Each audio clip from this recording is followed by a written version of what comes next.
Joshua can stay at the top.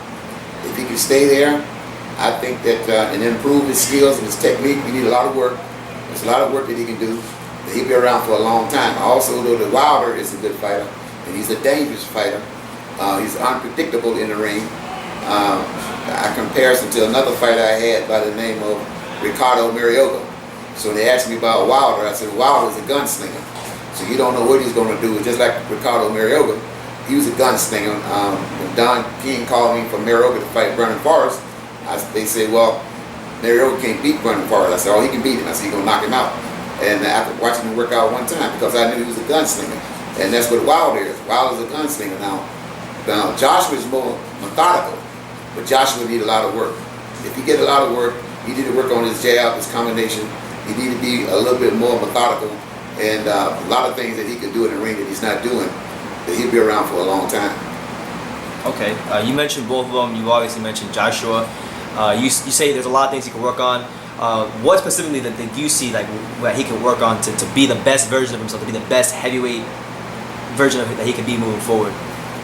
Well, one thing about it is he has the ability. He has the ability. See, let's start with his left jab. Okay, he has a good jab. We only have one type of a jab. He has the ability and the talent to have 4 or 5 different types of jabs that he can change up on his jabs and change up on it, which will also cause him to change up on his combination and play shots. Okay, his defense is basically a peekaboo type thing, and I don't like that peekaboo style because I was taught that those little gloves, they can get through that. Yeah. Okay, why get hit? The name of the game is hit, not get hit. So I don't think he uses jab properly, and I think it's because he hasn't been taught. And I don't think that his right hand is a good right hand, but there's 2 or 3 different types of right hands, and he's only throwing one. He's throwing a mean, vicious uppercut, but he's not really setting up for it.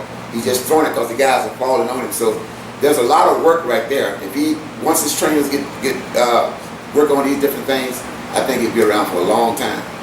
Okay, I know one of your favorite fighters is Larry Holmes, and like when you mentioned the whole thing about Joshua having 4 or 5 jabs, that's kind of like Larry Holmes. Larry Holmes had 3, 4, 5 different types of jabs. So